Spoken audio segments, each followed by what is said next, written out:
Hello, everybody, and welcome to a special Halloween edition of Pisa Presents. Now, myself, like many people that grew up in Pennsylvania, have roots in the coal mines. It's something that I'm very proud of, and the person that first told me about this was my great grandmother, whom I refer to as Nana Hawk. Now, she would tell me about not only my ancestors that worked in the mines, but some of the mines themselves, as well as this creature that she swore up and down inhabited the mines themselves. Now, whether or not you refer to them as the Tommies, the Tommyknockers, the knackers, or the knockers themselves, these were creatures that, depending on really the type of story that you read and the time throughout their history, they were anything from these impish, mischievous spirits to these, in many ways, cultural heroes for the miners themselves. Now, their legends most likely arose out of a need for the miners to understand the world around them. So, in order to understand kind of how the Knockers came to be, let's take a leaf from their book and examine some tales from a mine shaft. Now, first off, let's go look at one of those mines. Here we have the number 9 mine in Lansford. This is an absolutely wonderful mine that is no longer open but is a touring mine. We've been there as a club many times. It's run by some absolutely wonderful people, and it really gives you an idea, I think, of some of the sacrifices that miners and mining families made for our country. So, if you ever get the opportunity to visit it, I very much highly recommend it. Now, below ground, here it is right here. And here you can see things are put away neatly, the cables are up tidy on the walls, but this isn't what it would always like. Mining is a dirty, dangerous, hazardous job. Miners have very long often, I think, gotten the short end of the stick. People really do not give miners enough credit for what they have done, what they have always done, and what they continue to do. And sadly, that's just kind of how things are. They deserve a lot more credit than what they've gotten. And well, case in point, to show you some of the sacrifices that mining families have made, just examine this picture right here. These are what are called breaker boys. Now, these are young children, as young as 4 years old, mind you, that were employed in breakers for when, and I know this darn well because I came from one of these families, because when you were in a mining family, that, I mean that truly, mining family all out. You're not talking just the husband or the father, but men, women, and children were all employed pretty much at the mine in some capacity. And the children were employed at the breakers, which are basically these giant machines that smashed up and then sorted the coal by grade for sale and export.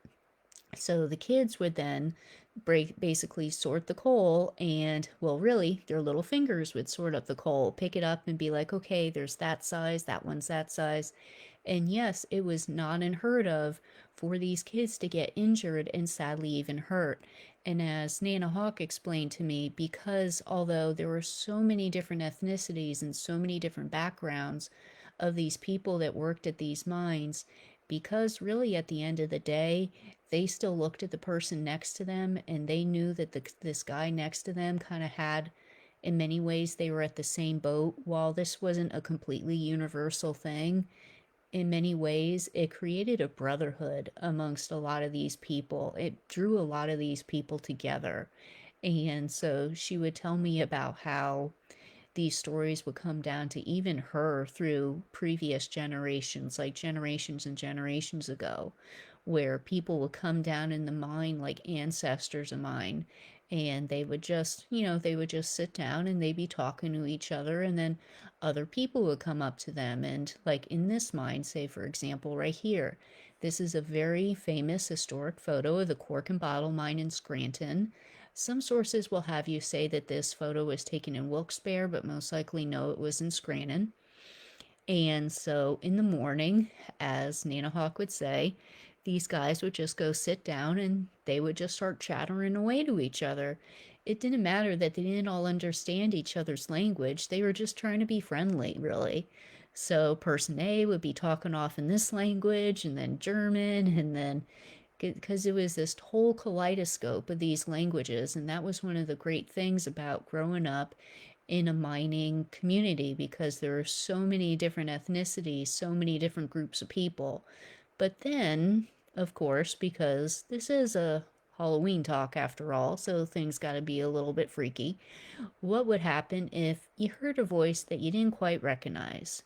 Like that one down there. So now, and so here we have the knockers entering the chat. Whether or not you would call them the knackers, the Tommyknockers, or as Nana Hawk would usually call them, just the knockers themselves. Typically, uh, depending on really where you pick up these stories, and well, to not get into, say, like any ethnic stereotypes or anything, still, if you were to say, read a story from the actual source material itself, mind you, say like a story about the knockers from Cornwall back in the day versus one, say, from a miner like a Pennsylvania German miner in the early 1800s versus one, say, an Italian miner from Nevada, they would be slightly different in their characteristics. And the thing that I find interesting, having studied these creatures for over 30 years now, really, is that a lot of times the knackers take on knackers, knockers, whatever you want to call them. They take on the characteristics of the culture that is talking about them. They become, in many ways, kind of the folk heroes of the miners themselves, kind of almost like the Robin Hood of miners, sort of, at the time. Now, altogether, typically, they're a smallish size, about two-ish, no more really than 2 or so, 3 feet tall, and they usually have a green glow to them in the beginning. Now, that changes later on. We'll get to that shortly. So, originally, these stories started in the United Kingdom, mostly in the region of England known as Cornwall, which is a lovely place. Recommend going there. Very sweet people. This is a photo from the South Wheel Francis mine. It's an old tin mine in Cornwall. Now, so for those that don't know what a pasty is, if you ever heard of a Cornish pasty, now that is basically a pastry with a savory filling in it of meat and veg. So the idea is that because it's not like miners can just leave and go get DoorDash or something in the middle of their day. Now what they would do was they would bring one of these Cornish pasties, was a very typical meal for a miner back in the United Kingdom, and also too it was very usual in a lot of parts of Pennsylvania back when they came over here in droves in the early 1800s especially. Now it got to be very, very popular for these miners too. When they would sit down, they would tear off a piece of this pasty and they would throw it into the mine. Why? Because it would sort of ensure good luck and prosperity, and it would kind of keep the knockers at bay. Because at first they started off as very mischievous sort of spirits, doing the sort of things where, like, say, extinguishing candles, because keep in mind this was before the days of widespread electricity in the mines, so people would go in with candles, and obviously then subterranean mine, you don't want your candle going out. So stealing people's tools, like tying your shoelaces together or tripping, like things along that end. Point being, these were like mischievous little impish spirits. And so to keep the knockers from doing little silly stuff like that, they would rip off a corner of their pasty and throw it into the mine for the knocker. And that would be the sort of thing that they would do. And I found this advertisement for an old pastry company, which I thought was really neat.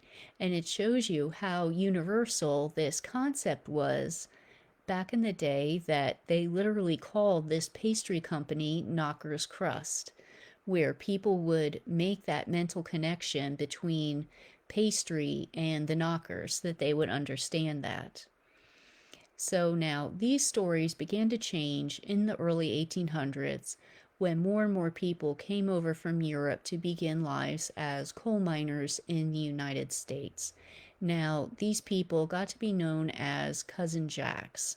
Now, this name wasn't really the most positive name that they could be called. It was a name that came about from mining owners. Now, mining owners were infamously not the nicest of people in the best of times.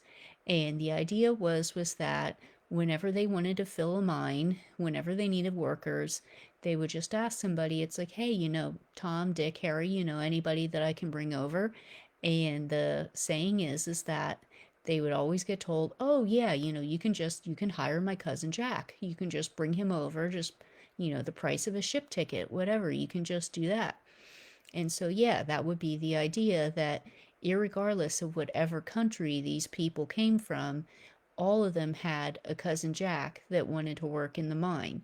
And so it was one of those things that, for better or for worse, a lot of these miners that came over from Europe, they kind of got to be known as cousin Jacks.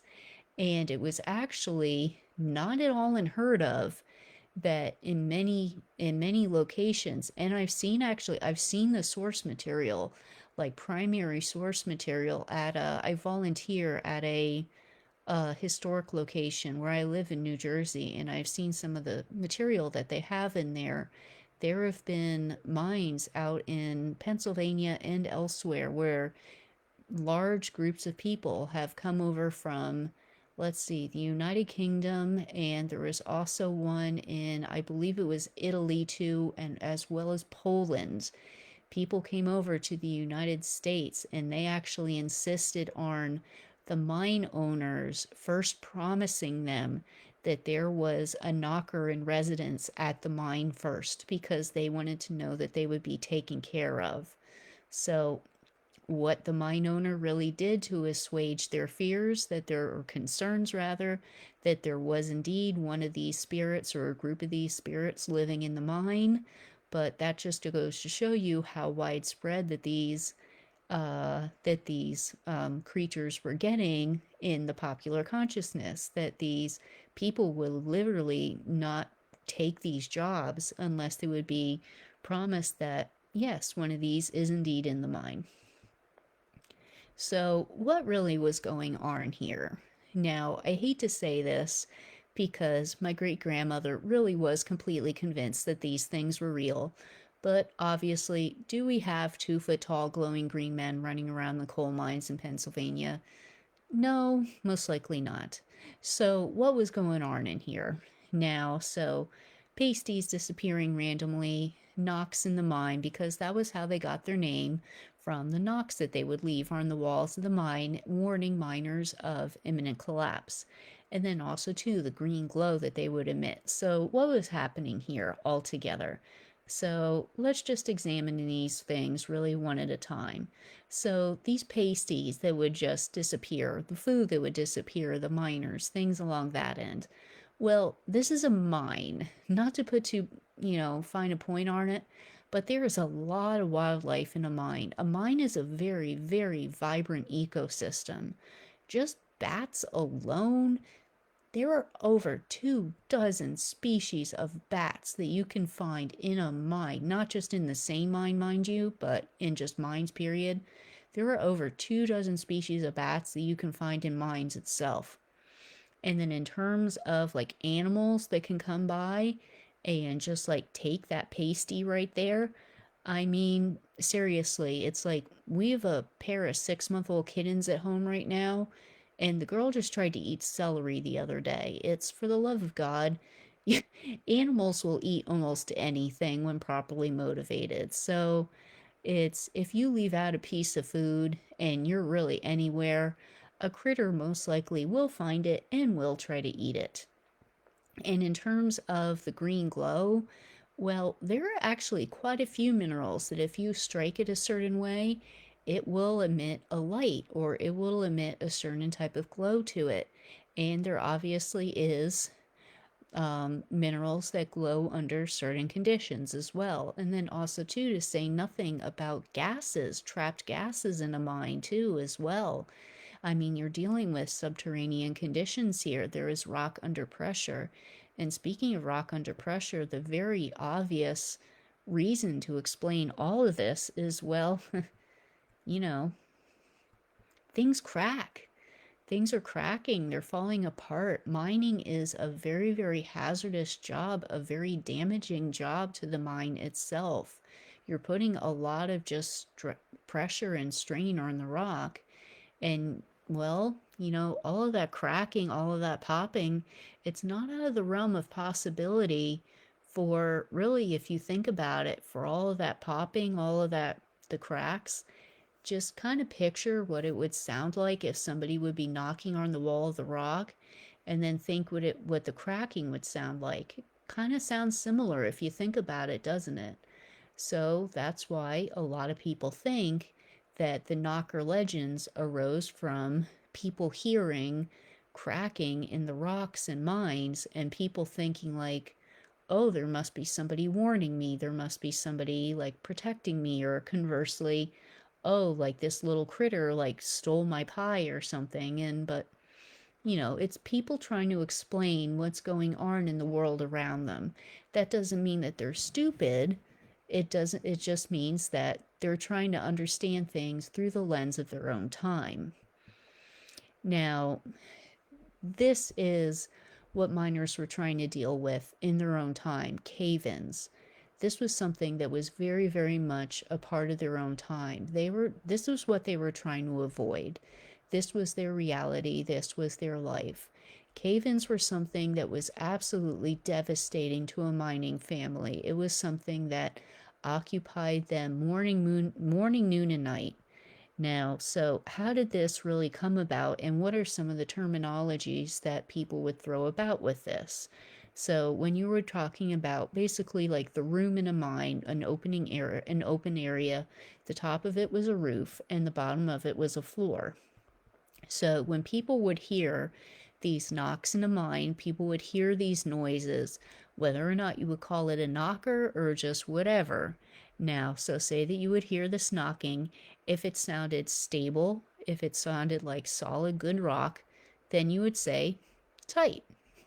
That's good, that's safe, that's a good place to be in. But then say that conversely, all of a sudden, then, okay, so let's just watch this little guy right here. So he's what? Oh boy, yeah, he's not happy. See, he's running away. See, that was drummy rock. Now, drummy is mine speak for this rock is not solid, it's cracked, it's hollow, get the heck away from here. And so there is like a terminology that arose from this whenever they would hear like this knocking, and they would use these words to each other, and it would basically be sort of like a series of signal words that would be passed along, and people would know how to react. And so I don't know. It's a neat way, I think. All these different types of people just kind of united together out of their love and affection for this little creature that didn't really exist, but still, was there any harm in believing in it? No. I mean, as recently as the 1970s, when they went to go close a mine in Pennsylvania, the former miners, that keep in mind had just lost their livelihood. They were absolutely devastated because they thought that the mine owners would block up the mine and trap all the knockers inside. So before they actually closed up the mine, I saw the records at that place that I mentioned in New Jersey that I volunteer at. They went through with like pots and pans, and the idea was that they would release all the knockers, and that they would somehow, because some of the story surrounding them is that they could be invisible too.